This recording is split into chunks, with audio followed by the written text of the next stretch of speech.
प्रश्नाचं गांभीर्य पाहून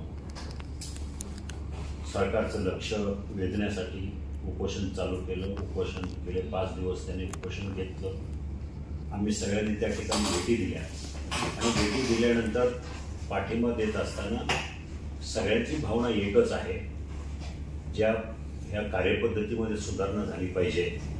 ज्या मागण्या शरददादा सोनवणे यांनी माझ्याकडं असतील, लातूरदादा असतील, मुख्यमंत्री असतील, उपमुख्यमंत्री असतील यांच्याकडे दिल्या, त्या मागणीनुसार मी आणि अतुल बेनके यांनी दोघेही काल माननीय उपमुख्यमंत्र्यांना भेटलो, अजितदादांना, पालकमंत्र्यांना. त्यांनी त्या उपोषणाची तातडीनं दखल घेऊन, प्रश्नाचं गांभीर्य लक्षात घेऊन तातडीनं बैठक लावली. आमच्या समोरच अधिकाऱ्यांना सूचना दिल्या आणि त्याप्रमाणे आज या ठिकाणी बैठकीला आलो. जे प्रामुख्याने मुद्दे होते त्यातला प्रमुख मुद्दा जो होता की पिंजरे, आता सध्या 150 पिंजरे आहेत, त्याला संख्या वाढून 300 करायची. पालकमंत्र्यांनी तातडीनं मंजुरी दिली. संबंधित अधिकाऱ्यांना सांगितलं, प्रस्तावानं मी एकाही क्षणाचा विलंब न लावता ते 3 उरलेल्या पिंजऱ्यासाठी जो काही निधी लागेल तो मी तातडीने उपलब्ध करून देईल. दुसरा प्रश्न होता की बिबट निवारा केंद्र, त्याची कॅपॅसिटी वाढवायची. त्याच्यासाठी सरकारनं पाटबंधारे विभागाची जागा जी ग्रहण केलेली आहे, त्याच्यासाठी तातडीनं पुढील कारवाई 2 दिवसामध्ये करण्याचे आदेश जिल्हाधिकारी सुहास देशमुख यांना दिले. त्याचप्रमाणे वन विभागाला ह्यासाठी जी कारवाई करावी लागेल, बिबट निवारा केंद्र जे 101 बिबटे तिथं राहतील, अशासाठी 2 महिन्यामध्ये किंवा 3 महिन्यामध्ये त्याची कारवाई पूर्ण होऊन त्या ठिकाणी बिबटे शिफ्ट करता येतील, अशा प्रकारचे आदेश दिलेले. खरं म्हणजे आपल्या सगळ्यांच्या दृष्टीनं ही मोठी महत्त्वाची घटना झालेली आहे, मोठी अचिव्हमेंट आहे. आणि 2-3 महिन्यामध्ये बिबट निवारा केंद्र माणिक डोहच्या नवीन अधिग्रहित केलेल्या जागेमध्ये उभं राहणं हे चांगलं आहे. आणि त्यांनी सांगितलं आहे की टेंडर करताना ज्या गोष्टी तुम्हाला लागणार आहेत, टेंडर करताना कमी कालावधीचं टेंडर काढा, म्हणजे 7 दिवसाच्या कालावधीचं, मुदतीचं, त्यासुद्धा सूचना दिलेल्या आहेत. तिसरं विषय जो आहे लाईटीचा विषय, अनेक वर्ष अनेक शेतकऱ्यांची मागणी होती, नागरिकांची मागणी होती. त्या विभागाच्या प्रधान सचिव आभा शुक्ला त्या ठिकाणी बैठकीमध्ये उपस्थित होत्या. त्यांनी सूचना दिल्या की तातडीनं आजच्या आज तो प्रस्ताव देवेंद्र फडणवीस यांच्याकडे सादर करून, मगाशी मी बघितलं आमची मीटिंग चालू असताना अधिकाऱ्यांनी तसं पत्र निवेदन तयार केलं अजितदादांचं आणि देवेंद्र फडणवीस यांच्याकडे आता ते 12 वाजता देणार आहेत. लवकरात लवकर माझी अपेक्षा आहे की 8 ते 10 दिवसांमध्ये ही कारवाई व्हायला काहीच हरकत नाही. ती फक्त मंत्रिमंडळाची किंवा मंत्र्यांची हे घेऊन त्यांनी तशी सकारात्मक भूमिका घेऊन ती मागणी मान्य केलेली आहे. दिवसा लाईट या 4ही तालुक्यासाठी, जुन्नर, आंबेगाव, खेड आणि शिरूर, ही कार्यान्वित होईल, अशा प्रकारचा एक महत्त्वपूर्ण निर्णय त्या ठिकाणी झालेला आहे. दुसरं आमच्याकडे मेंढपाळ, हे सगळ्या समाजासाठी ज्यांची जी मागणी होती त्यामध्ये मोठ्या आवाजाची बंदूक किंवा त्याच्याबरोबर लागणारे तंबू आणि बॅटरी, यासाठी सुहास दिवसे यांना सांगितलं की आपत्ती व्यवस्थापनामधून जो काही निधी लागेल त्याची मागणी द्या, त्याच्यावर मी सही करून पालकमंत्री यांना मंजूर करेल. तर ते सुद्धा ह्या सगळ्या गोष्टी एक 8 दिवसाचा फरक आहे. म्हणजे आचारसंहिता आपली 4 तारखेला संपेल, 5 तारखेला संपेल, त्यावेळेला या गोष्टीची पूर्तता होईल अशी मी या ठिकाणी हे करतो. दुसरं, एक स्पेशल फोर्स पाहिजे होता, स्पेशल टास्क फोर्स. त्यासाठी जिल्हाधिकाऱ्यांनी सुद्धा आपदा मित्र ह्याची टीम या ठिकाणी निर्माण केलेली आहे.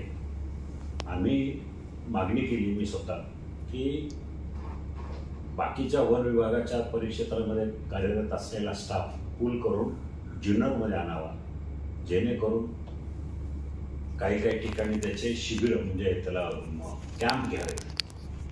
जिथं जिथं मोठ्या प्रमाणात प्रादुर्भाव आहे त्या ठिकाणी कॅम्प करावेत आणि लोकांना सुरक्षेच्या दृष्टीनं कुठेतरी विश्वास निर्माण होईल अशा प्रकारे मॅन पॉवर तिथं कार्यरत राहील, अशा प्रकारचा सुद्धा तिथं विषय झाला आहे. सगळ्यात महत्त्वाचं म्हणजे गावात जे पूर्वी यांचं काय म्हणणं होतं फॉरेस्ट खात्याचं की जे बिबटे माणसाला खात नाहीत किंवा तसं काही करत नाहीत अशाच बिबट्यांना ते हात लावत नव्हते. ज्यांनी पुन्हा माणसं जनावरं खाल्लीत अशाच बिबट्यांना ते पकडायची ते नाव ठरवती. पण नंतर खोलात गेल्यानंतर आम्ही त्यांना सांगितलं की बिबटे जंगल सोडून वस्तीमध्ये येतात, लोकांच्या ओट्यावर येतात, अंगणात येतात. अशा बिबट्यांना तुम्ही तसं कडे धरून त्यांना पकडून निवारा केंद्रांमध्ये किंवा रेस्क्यू सेंटरमध्ये आणावं अशा प्रकारचा निर्णय त्यांनी मान्य केलेला. ही गोष्ट सुद्धा महत्त्वाची आहे. तिसरं म्हणजे जी घटना झाली दुर्घटना त्यामध्ये शेतकऱ्यांवर गुन्हे झाले. आता गुन्हा हा विषय गृह मंत्रालयाचा आहे, परंतु सध्या त्याच्यावर वनाधिकारी अशा प्रकारे मॅन पॉवर तिथं कार्यरत राहील अशा प्रकारचा सुद्धा तिथं विषय झाला आहे.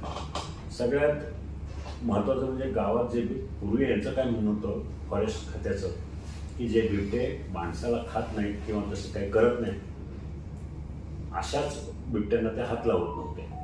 ज्यांनी पुन्हा माणसं जनावरं खाल्लीत अशाच बिबट्यांना ते पकडायची ते नाव ठरवती. पण नंतर खोलात गेल्यानंतर आम्ही त्यांना सांगितलं की बिबटे जंगल सोडून वस्तीमध्ये येतात, लोकांच्या ओट्यावर येतात, अंगणात येतात. अशा बिबट्यांना तुम्ही तसं कडे धरून त्यांना पकडून निवारा केंद्रांमध्ये किंवा रेस्क्यू सेंटरमध्ये आणावं अशा प्रकारचा निर्णय त्यांनी मान्य केलेला. ही गोष्ट सुद्धा महत्त्वाची आहे. तिसरं म्हणजे जी घटना झाली दुर्घटना त्यामध्ये शेतकऱ्यांवर गुन्हे झाले. आता गुन्हा हा विषय गृह मंत्रालयाचा आहे, परंतु सध्या त्याच्यावर वनाधिकारी आणि गृह विभागाचे अधिकारी मिळून चौकशी करते आणि मग त्याच्यावर दोषी कोण आहे, अधिकारी की काय कसं याची इन्क्वायरी करून शेतकऱ्याचे गुन्हे मागे घेण्यासाठी पुढील कारवाई होणार आहे. तोपर्यंत कुठल्याही शेतकऱ्यांना अटक होणार नाही, त्यांना त्रास होणार नाही अशा प्रकारची ग्वाही गृह विभागाने दिलेली आहे. आदरणीय दादांनी SP असेल किंवा संबंधित खात्याशी बोललेले आहे. परंतु ते करत असताना आशाताई बुचके असतील किंवा शरददादा सोनवणे असतील यांनी आज देवेंद्रजी फडणवीस यांच्याशी बोलून त्या संदर्भात अजून माहिती घ्यावी. कारण त्यांना अधिकाऱ्यांवर कारवाई करणं किंवा निलंबनाच्या गोष्टी असेल दादांच्या अखत्यारीत नसल्यामुळे त्यांनी सांगितलं की तुम्ही गृह मंत्रालयाला भेटा, जी काय मदत लागेल ते पालकमंत्री म्हणून ते करायला तयार आहेत. बाकी सगळे विषय तसे झालेले आहेत. बदलीचा विषय जो आहे तो जी मागणी होती ती आचारसंहिता झाल्यानंतर त्याच्यावर कारवाई होईल अशा प्रकारचं संकेत दिलेले आहेत. बडतर्फे नाही, बडतर्फ करणं म्हणजे ते रेकॉर्ड ती इन्क्वायरी वगैरे ते त्याला नंतरच्या प्रोसेस आहे. ते जर शरददादांनी किंवा आशाताईंनी प्रोव्हाइड केल्या तर त्याप्रमाणे कारवाई होईल. परंतु तात्पुरती त्यांच्यावर ही जबाबदारी न देता वन विभागाची आचारसंहिता संपल्यानंतर त्या ठिकाणी दुसरा कार्यक्षम यापूर्वी जसं आपल्याकडे खडसे म्हणून अधिकारी होते तत्सम अधिकारी नेमावा अशा प्रकारच्या सूचना प्रधान सचिवांना दिलेल्या. प्रधान सचिवांनी मान्य करून मंत्री आपल्या वनमंत्र्यांची परवानगी घेऊन आम्ही आचारसंहिता संपल्यानंतर दुसरा अधिकारी त्या ठिकाणी नेमू अशा प्रकारचं आश्वासन दिलं. आपण या सगळ्या मागण्यांची माहिती दिली, या सगळ्याच मागण्या पूर्णपणे मान्य झाल्यात का?